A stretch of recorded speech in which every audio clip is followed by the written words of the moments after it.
What if greatness was never his? What if everything Tiger Woods achieved, every record, every championship, every moment that made the world stop breathing, what if none of it belonged to him? What if something else was driving and Tiger was just along for the ride? I know how that sounds, but I was there. I worked at a private golf course where Tiger Woods was a member, where one night we stood 3 feet apart over a game so small, nobody would have believed what was in that room with us. I saw the real Tiger Woods that night, not the legend, not the champion, the real one. And standing just behind his left shoulder, in a darkness that had no business being there, was the reason he could never stop, never rest, never walk away. It wasn't discipline, it wasn't drive, it had no face. And when it whispered in my ear, in a voice that was not his, I understood everything. But before I tell you what I witnessed, I need to warn you. This is not a story about Tiger Woods. This is a story about what was using him. A demon as old as time itself. The very force that has toppled emperors and consumed the greatest men who ever lived. It has existed since the beginning. By the end of this story, you will know exactly what it is. Prepare yourself.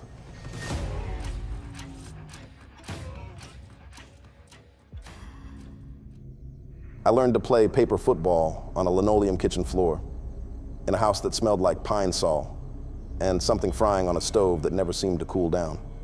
My uncle taught me. He was the kind of man who could make a game out of anything. A bottle cap, a rubber band, the torn corner of a cereal box. But paper football was his masterpiece. He'd fold a sheet of notebook paper into a tight little triangle with the kind of precision that made you think he'd been doing it since before you were born, which he probably had. Then he'd set it on whatever flat surface was available, kitchen table, school cafeteria bench, the hood of somebody's car, and flick it with this lazy, almost disrespectful ease, like he wasn't even trying, like trying was beneath him. He never missed. I was 7 years old, and I thought he was the greatest man alive, not because of the game, because of the certainty. The way he moved through the world, like the outcome of everything had already been decided in his favor, and all he had to do was show up. He had that quality, that rare, unsettling quality, where you could put him in any situation, any competition, any room, and within minutes it belonged to him. He was like that with everything. Not just paper football, everything he touched he had to be the best at, had to consume it completely, had to own it in a way that left nothing for anyone else. I watched that quality carry him to the top of every room he ever walked into. I also watched it quietly destroy him. He never found peace. Not once. Not in all the years I knew him. Because the problem with needing to be the best at everything is that everything eventually runs out. You conquer one thing, and the feeling lasts maybe a day, maybe a week, if you're lucky. And then the hunger comes back, louder than before. And you need the next thing. And the next. And it's never enough, because it was never really about the thing. It was about the feeling. And the feeling never stays.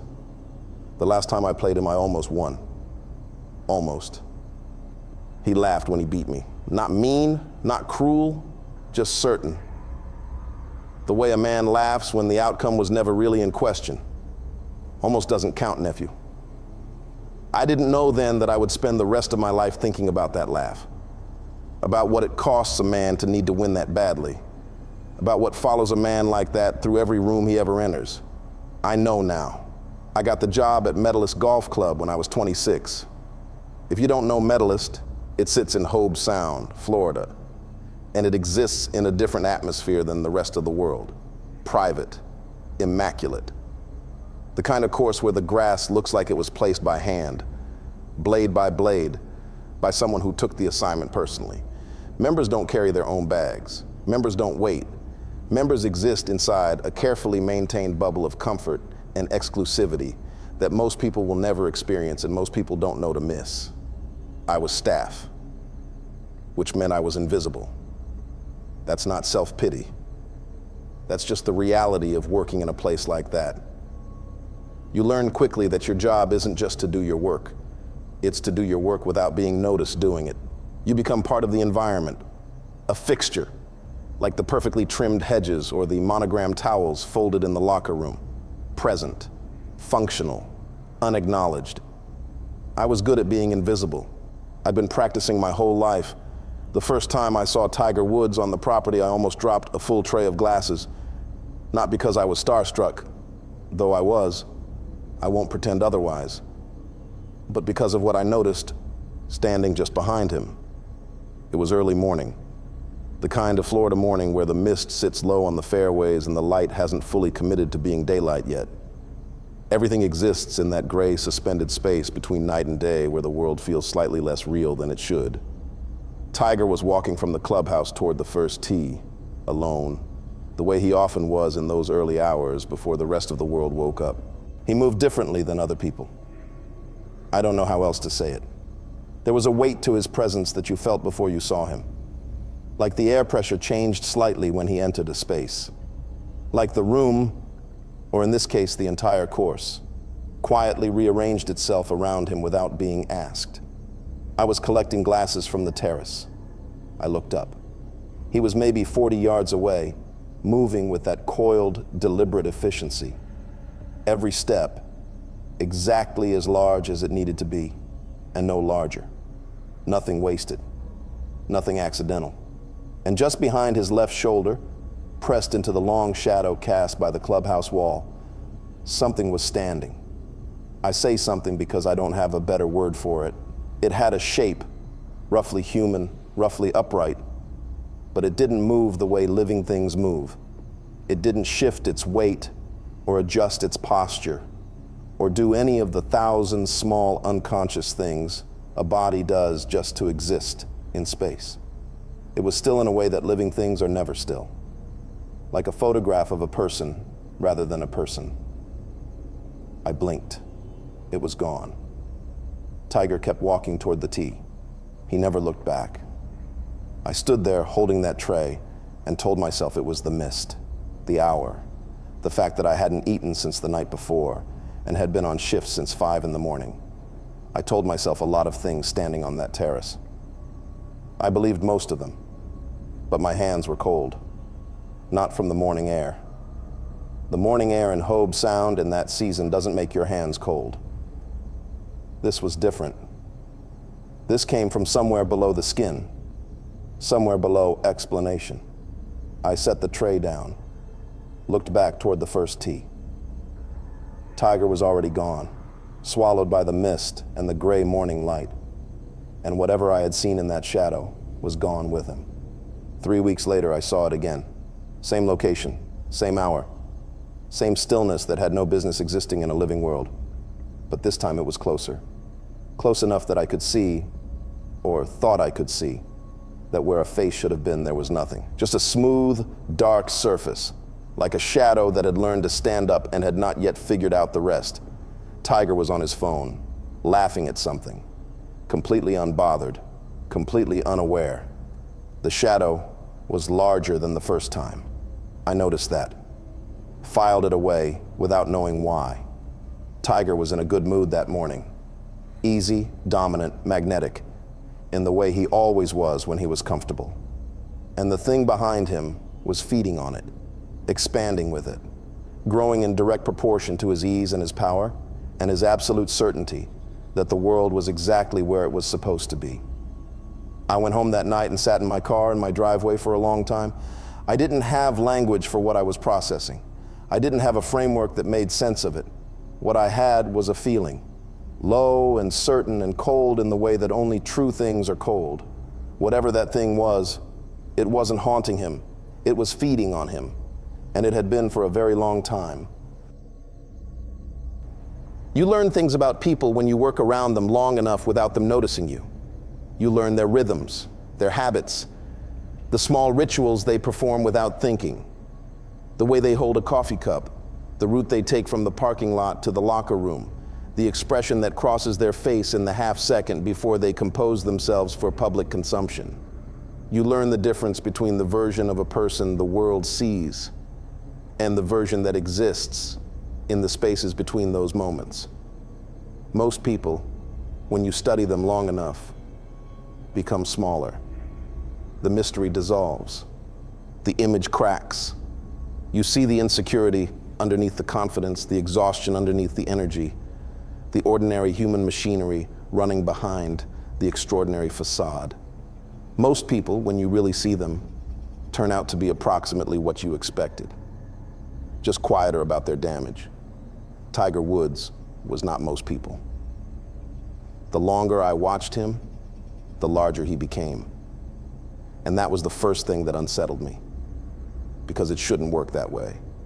Familiarity is supposed to shrink people. Proximity is supposed to humanize them. But the closer I got, not physically, I was still invisible, still a fixture, still part of the environment, the more I felt the weight of him. Like standing near something with its own gravitational pull. Like the normal rules of perception didn't apply. He arrived the same way every time. Early, always early. Side entrance. Never the main entrance. Never the one the other members used. He'd move through the space with this quiet, coiled efficiency that reminded me of watching something built purely for a single purpose. No wasted movement, no unnecessary interaction. He knew exactly where he was going and exactly how long it would take to get there, and the world around him simply adjusted. But on the course, something else happened. On the course, the controlled, efficient, contained man disappeared entirely. And what replaced him was something I didn't have a word for the first time I witnessed it. Something that made the other members stop mid-conversation and turn. Something that made the caddies go quiet. Something that pulled your attention the way a fire pulls your attention.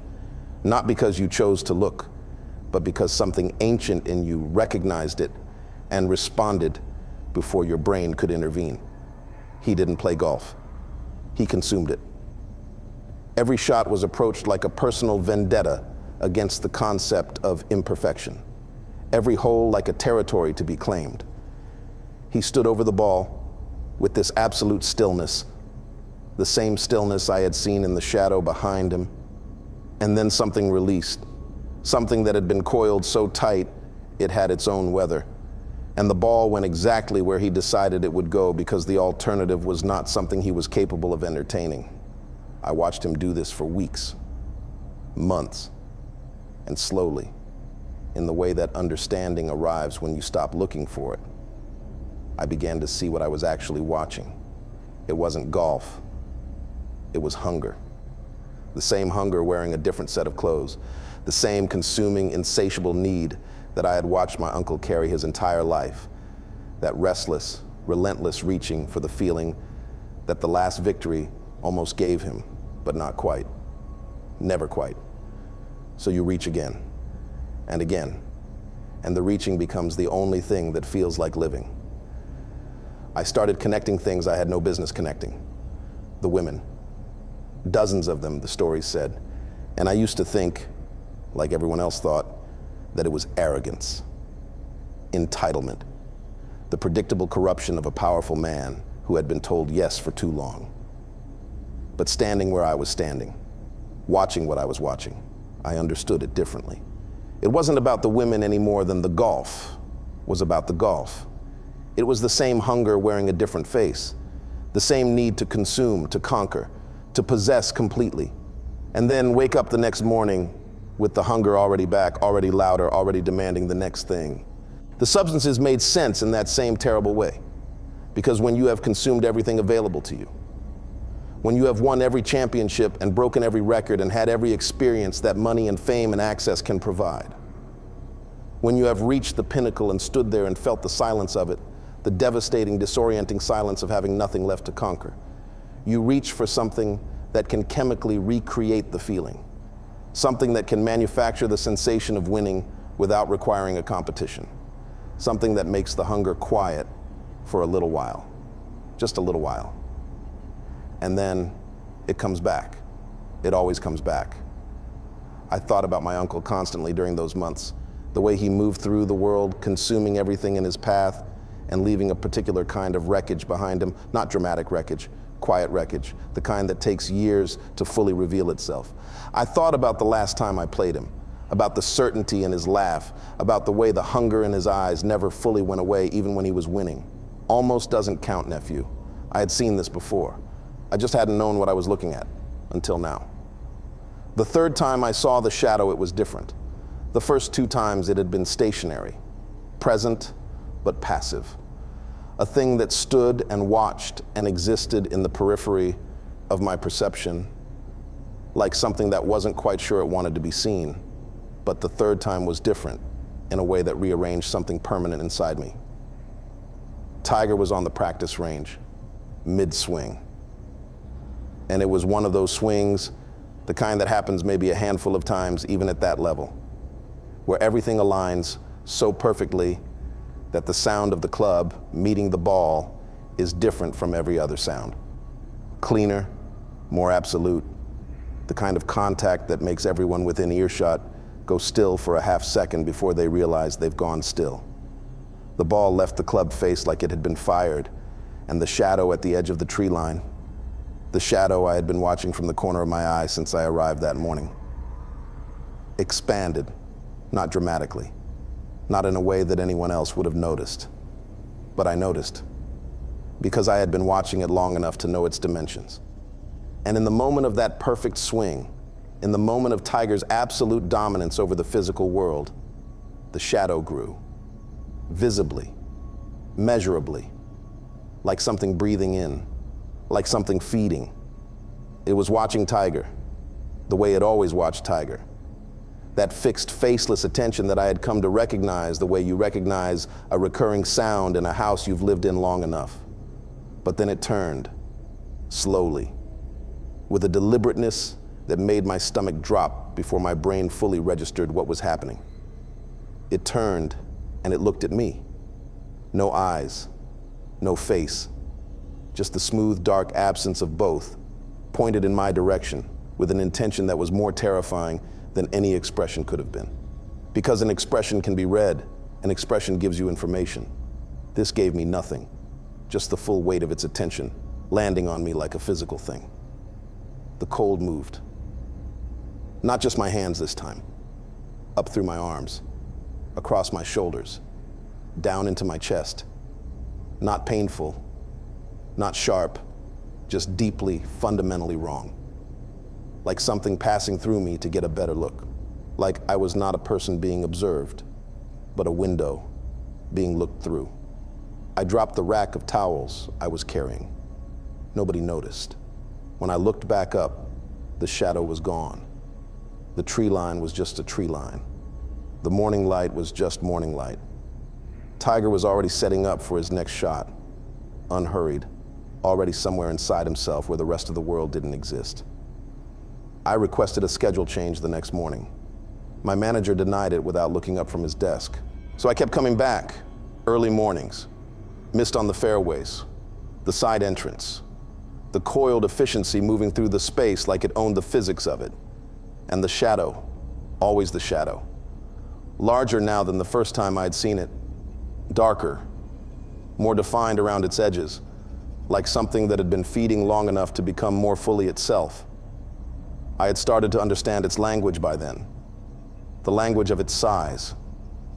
When Tiger was dominant, easy, magnetic, consuming everything in his orbit, the shadow expanded. When Tiger showed something quieter, something more human, something that looked briefly like vulnerability, the shadow contracted, pulled back, went tight and small and almost invisible. It fed on the greatness. It needed the greatness, which meant, and this thought arrived one morning with a clarity that made me grip the terrace railing, it needed Tiger to keep going, keep consuming, keep reaching, keep feeding the hunger that could never be satisfied, because a satisfied tiger was a tiger the shadow couldn't feed on. The hunger wasn't Tiger's weakness. It was the shadow's food source. And Tiger had been feeding it his entire life without ever knowing it was there. That morning, Tiger looked up from his phone and found my eyes across the terrace. Direct, immediate. Like he had known exactly where I was standing the entire time and had simply chosen this moment to acknowledge it. He gave a small nod, almost imperceptible. I nodded back. My hands were trembling. Then he said something, casual, quiet, Something about the weather or the condition of the back nine. I couldn't hear the words clearly from where I was standing, but the timing of it, the way it landed, made the hair on my arm stand up beneath my uniform, because it didn't feel like a throwaway comment. It felt like confirmation, like he had known I was watching this entire time, like the invisibility I'd spent months carefully maintaining had never been real, like I had been seen from the very beginning, not by Tiger, by what traveled with him. And what travels with a thing like that, what shares its attention, what falls inside its awareness, is not something you walk away from unchanged. I didn't know that yet, but I was about to find out. It was the kind of day the club got maybe a handful of times a year. Off-season quiet, skeleton staff, the course sitting empty under a flat gray sky that couldn't decide between clouds and sun, and had settled on neither. The kind of day where sound carried differently, where you could hear your own footsteps on the tile and the distant hum of the kitchen equipment and not much else. The kind of day that made a place like Medalist feel less like an exclusive sanctuary and more like a very expensive ghost town.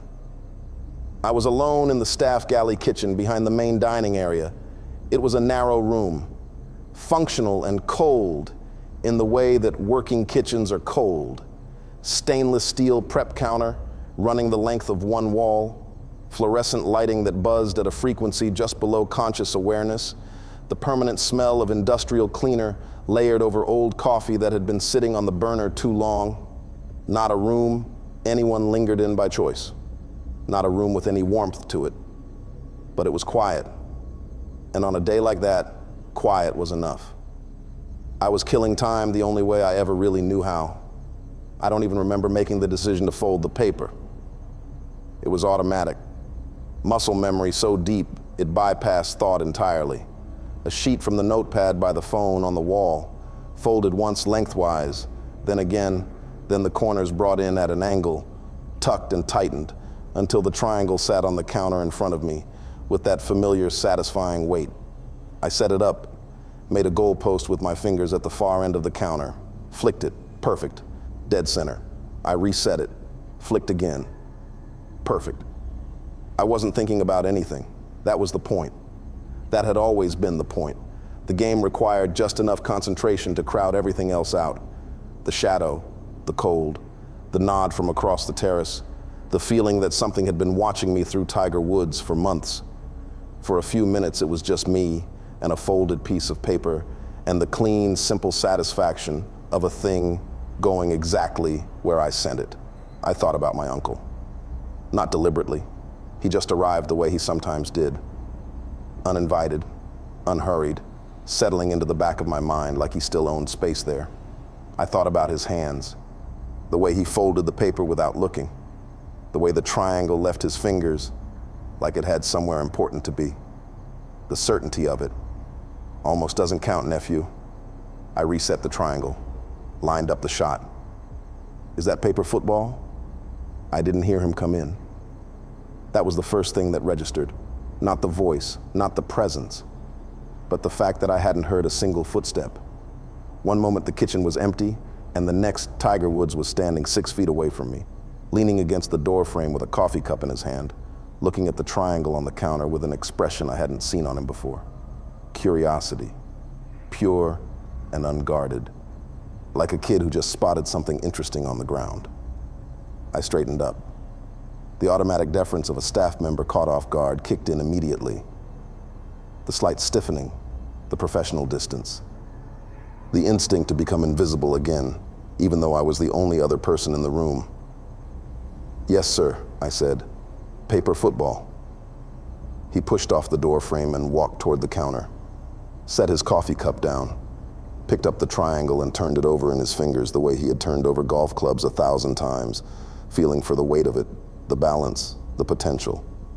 I haven't seen this since I was a kid, he said, quietly, almost to himself. It's a good game, I said. He looked up, and there it was. That ignition I had watched happen on the golf course 100 times.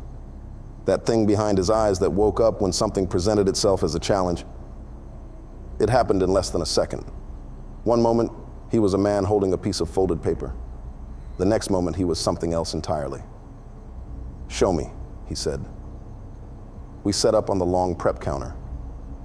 I made the goalpost at the far end. He set the triangle down, studied the surface the way he studied a fairway, reading the grain of the steel, the slight imperfections, the way the light caught the surface and told you which direction it ran. Then he flicked, wide left, not even close. He stared at it for a moment, said nothing. "Takes a feel for it," I said. "You have to account for the surface." He nodded once, reset the triangle himself, studied it again, flicked, closer, still wide. "Again," he said. We played the first full game.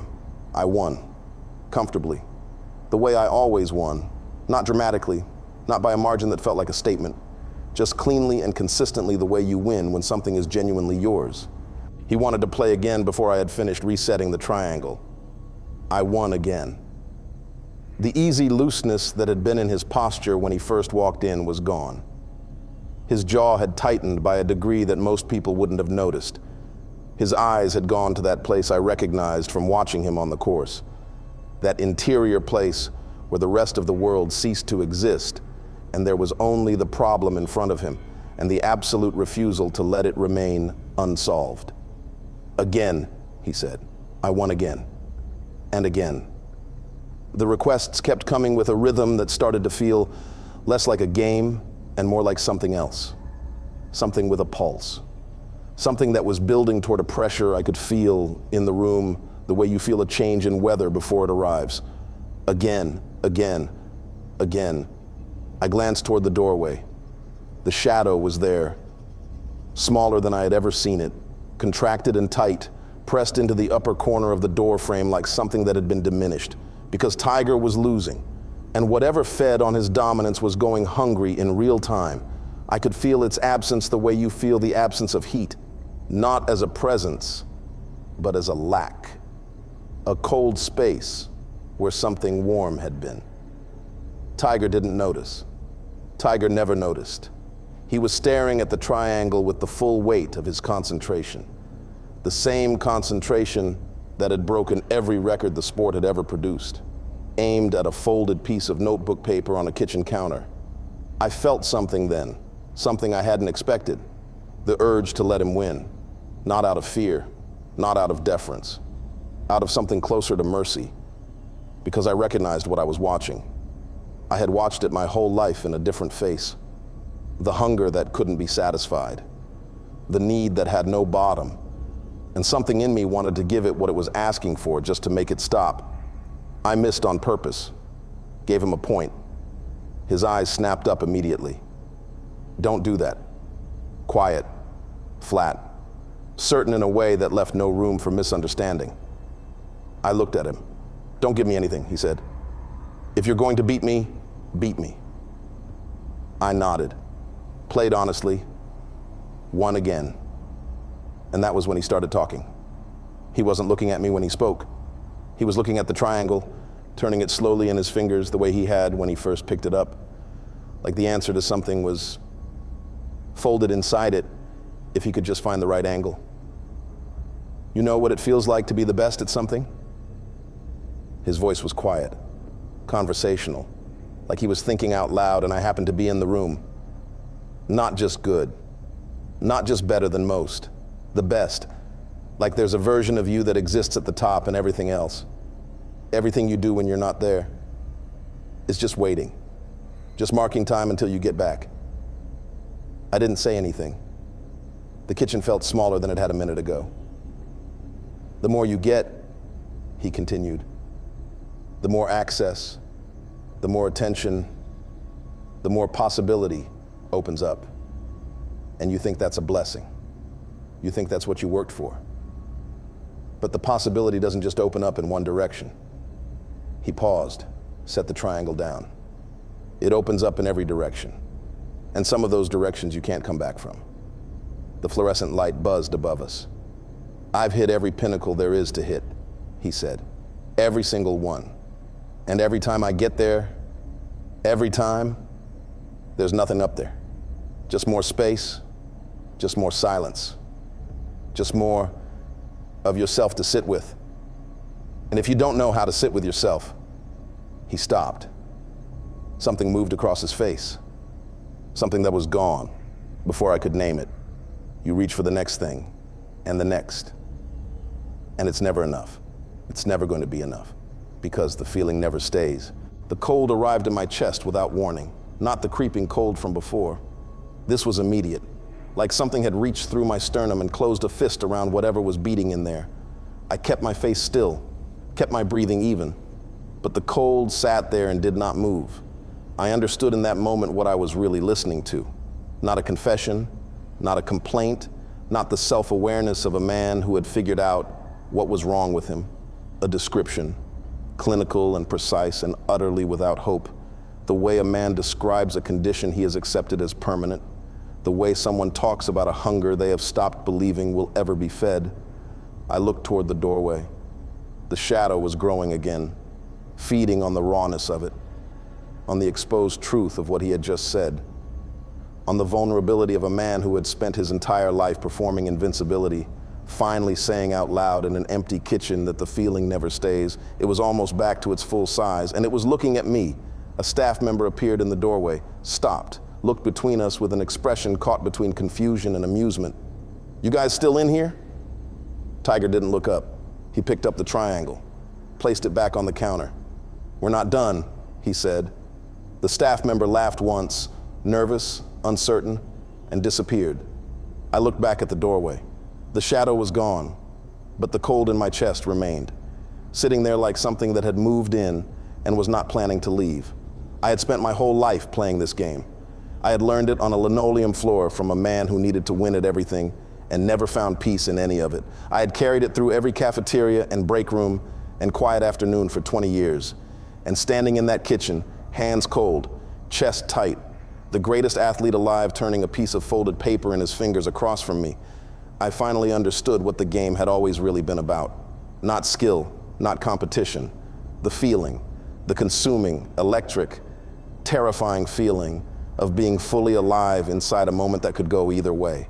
And the devastating truth that once you know what that feeling is, once you have felt it in its purest form, ordinary life never fully satisfies again. The feeling of lust, real lust, the consuming kind, doesn't feel like wanting. It feels like drowning. And the terrifying part isn't the drowning. The terrifying part is that some part of you stops wanting to be saved. Word spreads in a place like Medalist the way smoke moves through a closed room. Nobody announces anything. Nobody sends a message or makes a call. It just happens. One person drifts past the galley kitchen doorway and slows down, then another. Then a member who has no business being in the staff area appears with a drink in his hand and a look on his face like he just happened to be walking by. Then 2 more staff members, then 3. Within 40 minutes, the narrow kitchen had become a theater. People pressed against the walls, standing on their toes to see over shoulders, the low murmur of a crowd that didn't fully understand why it had gathered but couldn't bring itself to leave. I had worked at Medalist long enough to know that nothing drew people like Tiger, but this was different. This wasn't the reverent, careful attention people gave him on the course. This was something raw, something that didn't have the polish of admiration on it. Something was pulling them into the room. Not curiosity, not the novelty of Tiger Woods playing paper football in a kitchen. Something older than that. Something that moved through the crowd the way a current moves through water. Invisible, directionless, impossible to resist once you were already in it. I noticed their faces, the way they went slightly slack at the wrong moments, the way the laughter came a half beat too late, like they were following a cue they couldn't hear consciously, the way nobody left, nobody checked their phone, nobody did any of the 1,000 small things people do when their attention is divided. They were all the way in, every one of them. Lust does that. Real lust, the consuming kind, the kind that has nothing to do with desire and everything to do with hunger, draws people in without their consent. It makes spectators of everyone. It turns witnesses into participants. It fills a room, and nobody inside the room can tell you exactly when it arrived or how it got so large. The game had been going for over an hour. I caught it in my peripheral vision first. The shadow was back. Not in the doorway, not at the edge of the tree line. not pressed into a corner at a safe, observable distance. Inside the room. Standing in the far corner behind Tiger, flush against the wall, and it was the largest I had ever seen it, floor to ceiling, edges bleeding into the surrounding darkness, like it had stopped bothering to contain itself, like it had grown comfortable enough to stop pretending it had boundaries, because Tiger was performing now, in front of an audience, in his element. Every flick of the triangle drawing a reaction from the crowd, every near miss pulling a collective breath, every point scored releasing a wave of energy that rolled through the room and fed directly into the thing standing in the corner behind him. It was feasting. The consuming feeling returned, not gradually this time, not the slow creep from hands to arms to chest. All at once, like a door opening. The cold settled over my heart, and the room felt like it was tilting slightly, like the floor had developed an opinion about which direction things should fall. I wanted to stop. I could not stop. It was my hands that betrayed me in the end, not my focus, not my nerve, my hands. The cold had been sitting in them long enough that the feeling had become numbness. That deep, boneless numbness that starts in the fingertips and works inward until you can't fully trust what you're touching. The triangle left my fingers wrong. I knew it the moment it left. The angle was off by something small and irreversible. It missed, clean, undeniable, no ambiguity in it. The crowd erupted, not politely, not with the restrained appreciation of people who were raised to keep their enthusiasm at a manageable volume.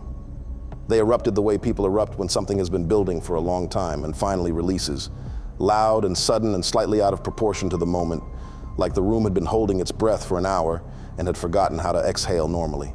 Tiger exhaled, long, deep, the sound of a pressure valve releasing after a very long time under very high pressure. His shoulders dropped a full inch, his jaw unclenched. Something behind his eyes went quiet in a way I had never seen before. Not the focused quiet of a man preparing to compete, but the empty quiet of a man who had finally, temporarily, been fed. In the corner behind him, the shadow went completely still, not the watchful stillness of something observing, a different stillness entirely. The stillness of something that had finished, that had gotten what it came for. The way a room goes quiet after the last guest leaves and the house finally exhales. Satisfied, I extended my hand across the counter. "Good game," I said. Tiger took it, firm, then pulled me forward into a hug.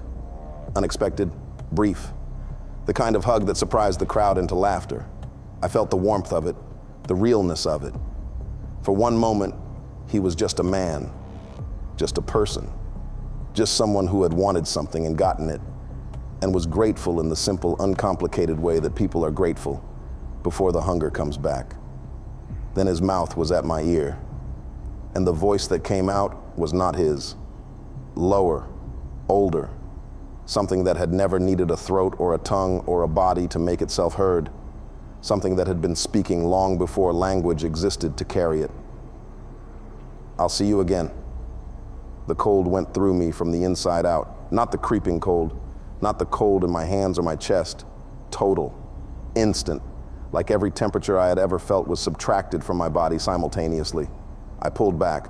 Tiger was smiling, warm, normal, already turning to shake hands with the crowd, already laughing at something someone said, already moving on the way he always moved on. Forward, forward, always forward, never looking back at what he was leaving behind, like he hadn't felt it, like he had stopped feeling it a very long time ago. I walked out through the dining room, through the side entrance, into the parking lot, sat in my car with the engine off and the windows up and the silence pressing in from every direction. I looked at my hands. The cold was gone. But something else was there. Something new and unfamiliar that sat in the place the cold had vacated like a tenant who had moved in while I wasn't paying attention. I turned my hands over, looked at the palms, looked at the fingers that had held that triangle for over an hour. I wanted to go back. Not to Tiger, not to the shadow, not to any of it consciously, but to the counter, to the triangle, to the feeling of standing across from the best and pushing back and being fully electrically, terrifyingly alive inside a moment that could go either way. I wanted that feeling again, and I recognized it the way you recognize a face from a dream, not with your mind, but with something older and deeper and considerably less reasonable. That was when I understood. Whatever had been in that room, whatever had been feeding on Tiger Woods for decades, hollowing out the greatest athlete alive, driving him through championships and scandals and substances and wreckage, leaving him sweating in the back of a patrol car with nothing left to perform, saying nope to a deputy's question like a man whose last light had finally gone out. It hadn't left empty-handed. It had taken one small taste of me, and I wanted more. If you made it this far, you already know this wasn't really about Tiger Woods.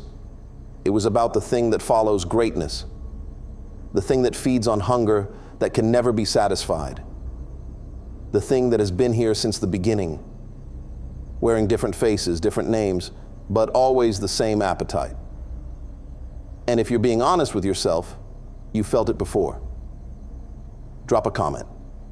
Tell me where. Subscribe if you're not already. Check my 7 Deadly Sins playlist. This was just one face of something much older and much larger. Stay tuned. The next king is already chosen. Like, subscribe. And whatever you do, don't ignore the hunger. It doesn't like being ignored.